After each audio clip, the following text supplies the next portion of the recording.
Hey guys, welcome back. It is your favorite game with a limp, and I'm back with a little bit more of Assault Sicily 43.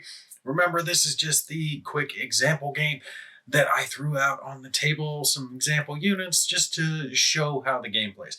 We're not going to play through the whole scenario that I've got set up here, but I did want to at least put up a couple of videos that show the dice being rolled, the units being moved, and the general gist of how things play out, because I do love this system so much. So remember, with our game, we have a sequence of play. We're going to have our initiative phase, planning phase, where you draw any command cards if you're using those, or assign command points, which I am using. Then we go into our support phase, which is where things like artillery, off-board and on-board can be used. Certain units, like our 50mm mortars here, can be used during this support phase, but only if you have assigned them one of those command points. Then, of course, we have the action phase where we go back and forth activating units, and organization is basically your cleanup, flipping counters, and the like.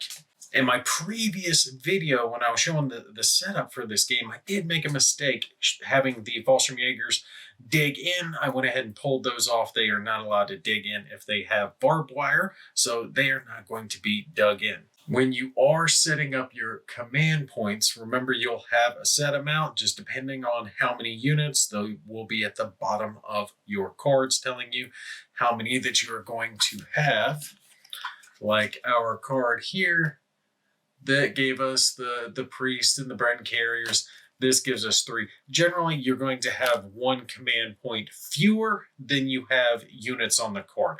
You have to make choices. When you are setting out your command points, you can keep 3 off to the side that there are kind of like opportunity. You can choose when to use those. The rest you are going to have to place on units choosing to activate them. So like our not Bren, but our priest here, if I want to activate them, I would have to place 1 or 2 of the counters on there so I could activate these units. All right, so let's go ahead and get into our game proper. I'm going to toss down my little dice tower here. We'll use the black for the Germans and the white for the Allied units to see who gets to go first. It will be the Germans, and the Germans will likely pass to start with because they are probably going to be doing a lot of op fire. I did put some command points on most of their units. They do have Fallschirmjäger guarding the bridge here. And on the back side over here, we've got a selection of AT guns who are kind of manning the line, this little coast on the other side of the river. I wanted to fire off some of the 50mm mortar, but it's just out of range. It only has range just to 1 guy, and the guy's in a good building, so not likely to do a whole lot of damage, so I did not waste the command point on him. So for our first activation for the Germans, we're just going to pass. We're going to let the Allies go. All right, so for our first activation, we will activate one of our service troops over here. These are our weaker guys. They are not really that good for much, but they're cheap.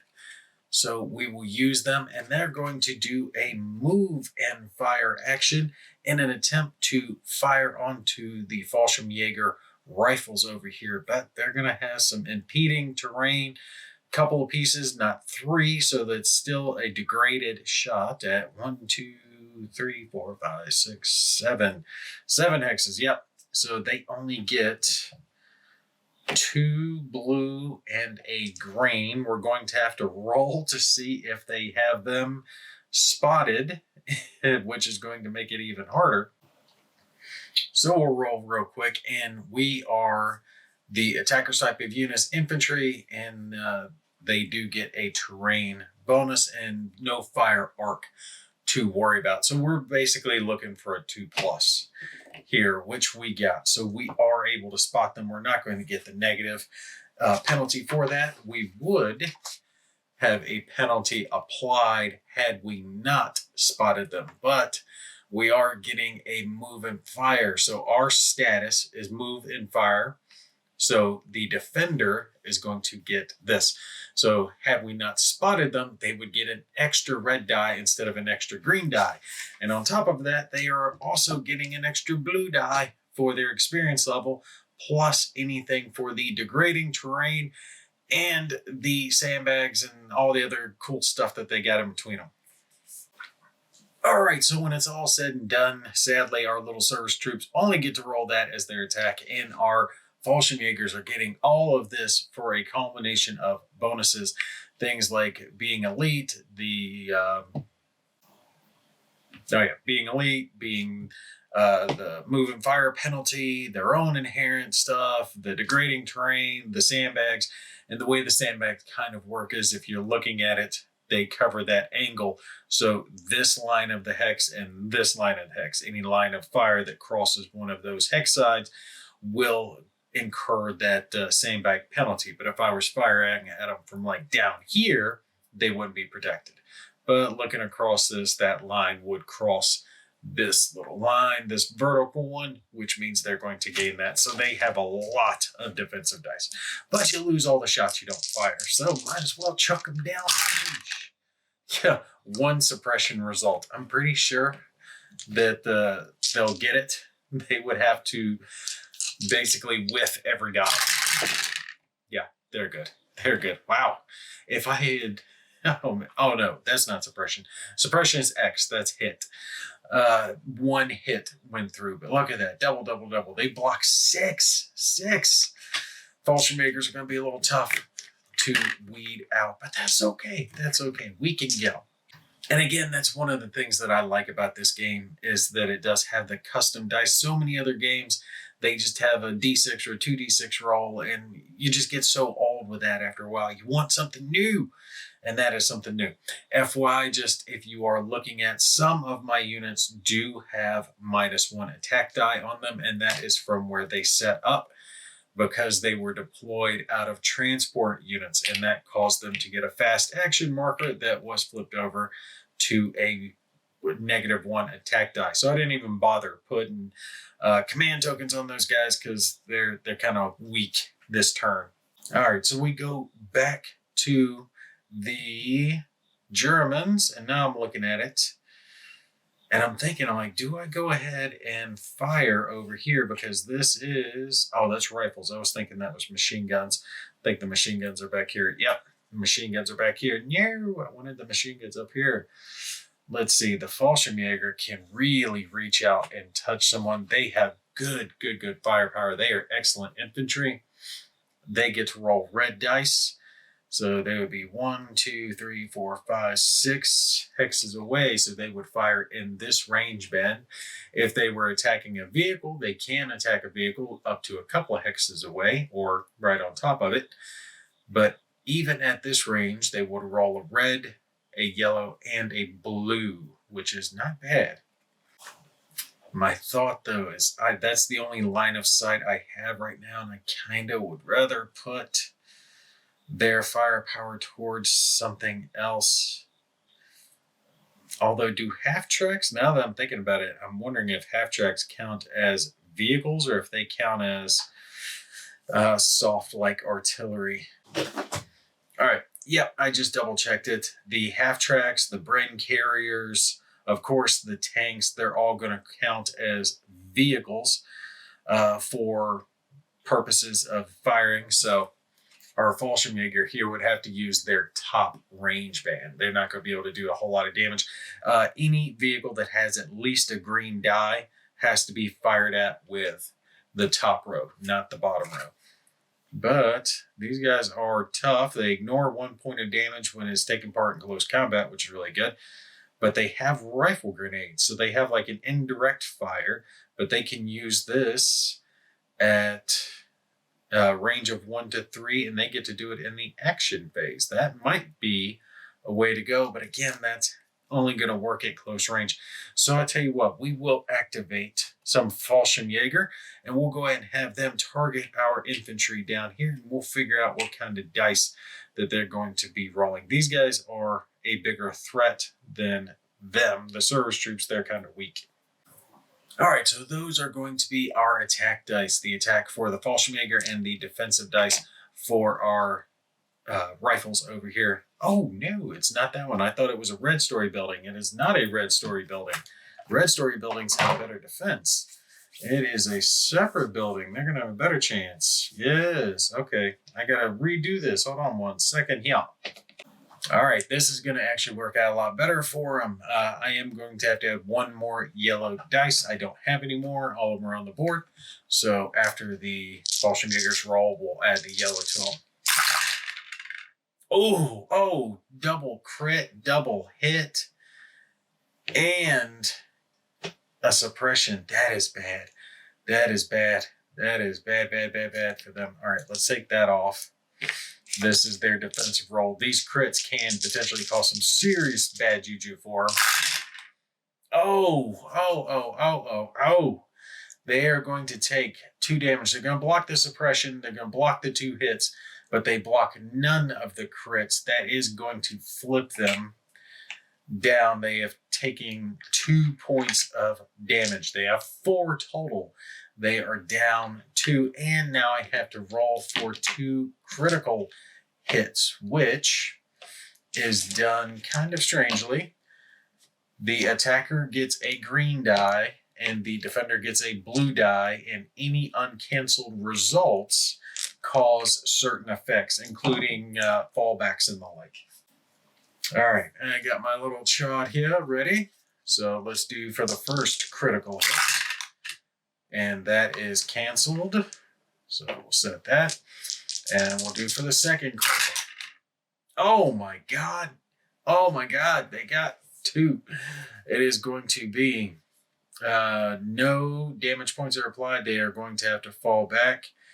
And I'm guessing they're going to be suppressed as well because the damage point did not get taken out. So a fallback is they move as far away as possible with like a fast action. Their movement points are 2, so they're going to go 1, 2, 3. They get that 1 extra point of movement, and I am going to have to still mark them as suppressed. All right, so they got hit with the fallback, which will actually flip over to suppressed on the next turn. They're screwed. They got hurt pretty bad. So they are definitely out of this turn. I can go ahead and take that -1 die off because they are not going to be able to attack, period, this turn. That is, horrible. That was double crit and then taking a critical hit on top of it for the fallback. Bad. All right, for our next activation, we are going to activate our M7 Priest, and we're going to have him target for himself. He is going to be firing at this range. It's definitely more than 6 hexes. He's got a couple lines of intervening degrading terrain. He's got 1 here and 1 up there against this target, but he's not doing a indirect fire. He's basically just lobbing his shell on his own. So he's not doing it as an indirect shot. He can be used indirectly, but he's not doing it this time. So he is going to fire with this. And I think I just run this as normal. Even though he is an indirect unit, it's just a regular shot, just handled as normal. So Dummy's going to get the same type of modifiers that he would normally get. Oh, just to let you guys see the sweet little counter, that is our M7 Priest that is lobbing his shell at those Fallschirmjägers. All right, let's see if he spots them. And he does spot them. So that's not going to give them any defense. And we are coming in against, not against their sandbag. So we don't have to worry about that. Oh, and he is in open terrain. This one might get taken out. All right, so this is going to be our firing die for our priest, and this is going to be our defensive die for our Fallschirmjäger. I think that's it. I might be missing one, but there's so many different calculations in this game. If you miss one here or there, it's not. All right, so let's roll for our attack. And we got 4 hits and a suppression result. So when we roll for defense, we are going to block 2 hits and a suppression, so they are going to flip to their reduced side. They have taken 2 points of damage, but they are not going to be suppressed. And the Germans are going to pass again now that I'm looking at them, because they still don't have any targets in the way. And I'll tell you what, since we're not going to be playing the whole match, I might move some of the vehicles a little bit farther forward so we can get some bigger, punchier things going down range. All right, so what I've done here is I have moved forward the Valentine tank because I want to get some of the heavier units a little bit farther forward. Like I said, we're not going to do a whole series. I'm just showing some examples of play here, and I want you guys to see some of the punchier vehicles. Here we have the Valentine, and he is racing up. I'm going to let him do a move and shoot at extreme speeds here against our remaining Fallschirmjäger. But he is now in range of our 7.5 centimeter anti-tank gun that is over here that can activate and now target him with his anti-tank firepower. And one of the reasons I have that unit there in the back is he actually has a back blast whenever he is marked with firing. And this unit is fired at with range fire. 1 yellow defense die is reduced to a green die. So I've got it to where there's no one back there behind him.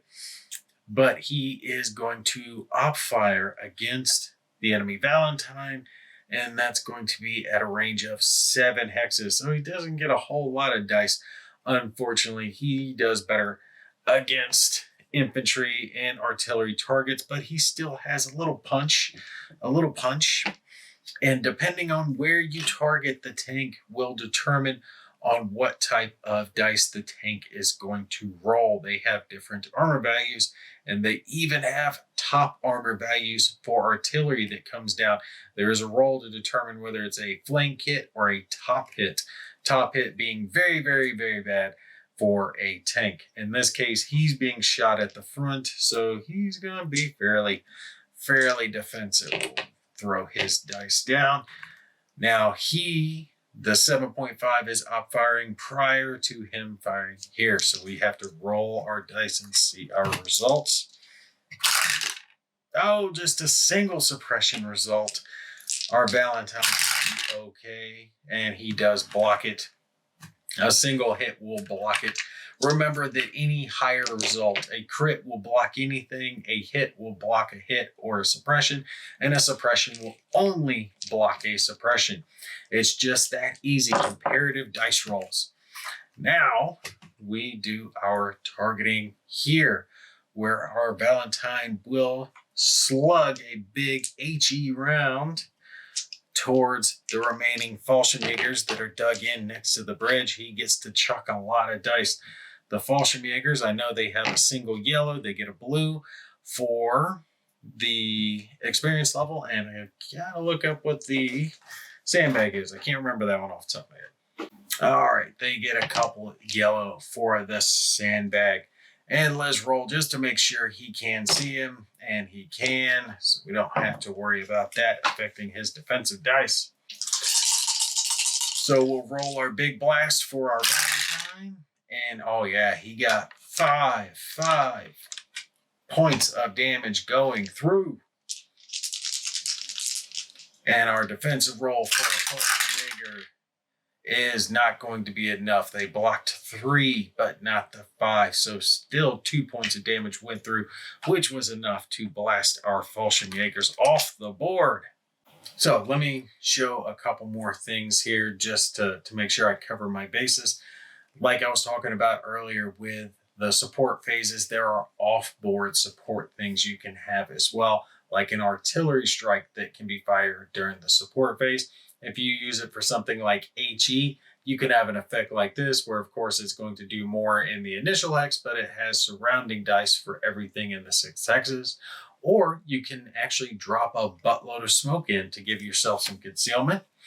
And this is just another example of a different type of artillery strike you can have. Again, this is an off-board item, but don't forget you have on-board items as well, things like your mortars or those M7 priests. And again, that's the gist of the game. You go back and forth, spending your command tokens, activating your different units, doing your comparative dice rolls.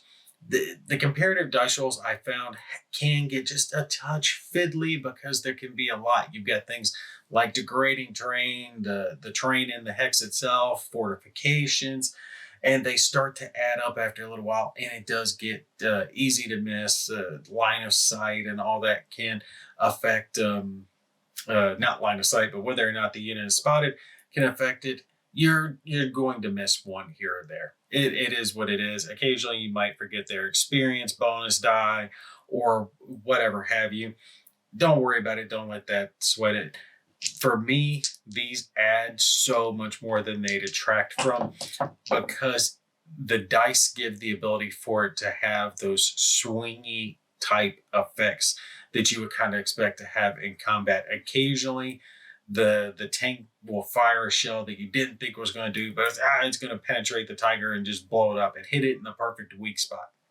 And having things like the double crits allow that, just like you saw earlier where the Fallschirmjägers fired and they got 2 crits through and it was able to fall the guys back, and now they're suppressed and they're tucked away. What I really find the best when it comes to this game is just the sheer amount of replay value. I have not played a Hex Encounter tactical game like this with the vast amount of replay value that this game has. And it all comes down to these formation cards, because the formation cards are going to have a type, right? The infantry, the artillery. And I know I've mentioned this in reviews before, but I'm making sure I mention it again. But they'll have a different selection of units on them. Infantry, artillery, or tanks.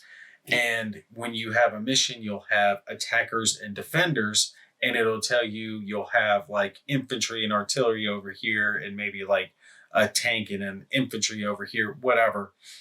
But it doesn't tell you specific units. So you can randomly draw cards to make it to where you never know what you're going to have for the scenario, or you can deliberately pick what cards you want to use. It's completely up to you, but it also gives you the ability to switch the factions. So it's not like the scenario is designed to where the Germans are always defending or that the British are always attacking or what have you.